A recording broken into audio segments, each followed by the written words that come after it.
To understand the present Middle East conflict, we need to understand the history of those in conflict, the Jews and the Arabs. Historians often note the family relationship between these two people. Some call them cousins because both trace their roots to the great patriarch Abraham. Judaism, Christianity, and Islam all honor Abraham as a patriarch. In the 19th century BC, the Creator God began to work with Abraham, then called Abraham. God tested his faith many times, even promising him a son in his old age, a promise that seemed to be delayed.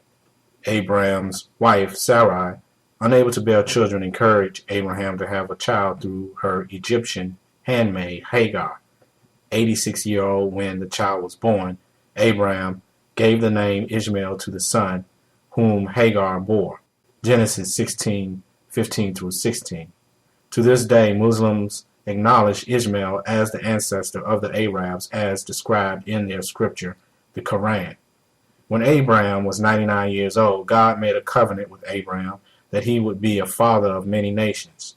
God then changed Abraham's name to Abraham, meaning father of a multitude.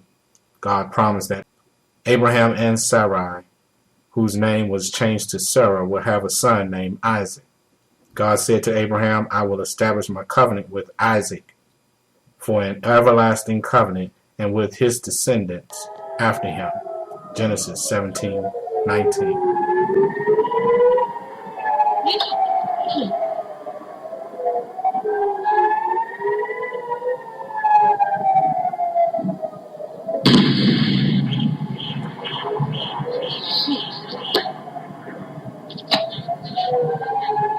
Islamic Jihad leader Khalid Bash said on Saturday that the launch of rocket at Tel Aviv from Gaza show the rules of the game have changed in the region.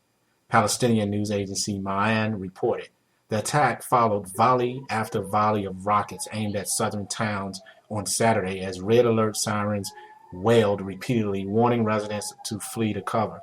2 rockets also landed outside the capital, Jerusalem, on Friday. One rocket landed near a Palestinian village in the West Bank, shattering windows and scaring residents. Another struck a home in Ashdod, directly injuring 5 Israeli civilians. 2 rockets were fired at Rishon LeZion on Friday. Also on Friday, rockets in Ashdod lightly injured 5 people and caused damage to a house. Houses were also damaged in Eshkol and Be'er Tavia. 4 IDF soldiers were lightly injured by shrapnel from a rocket in the Eshkol area. According to Israel Radio, over 70 rockets have fallen on the south on the 4th day of Operation Pillar of Defense. The Iron Dome rocket defense system intercepted 25 of the rockets.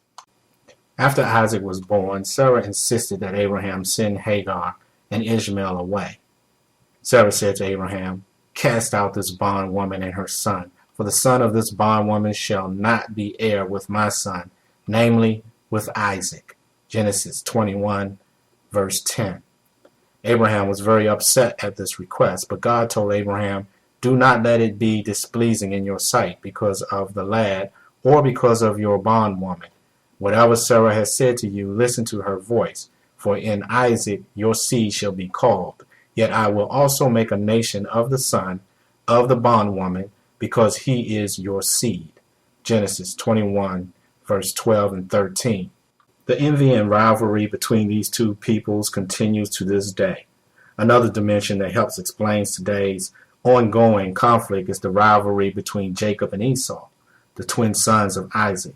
Esau was the firstborn and the heir of the family birthright, but in times of hunger, Esau sold his birthright to Jacob for a bowl of soup.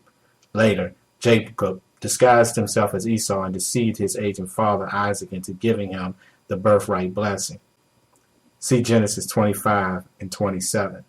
What was Esau's reaction? So Esau hated Jacob because of the blessing with which his father blessed him, and Esau said in his heart, The days of mourning for my father are at hand. Then I will kill my brother Jacob. Genesis 27, verse 41. This bitter rivalry will continue throughout history.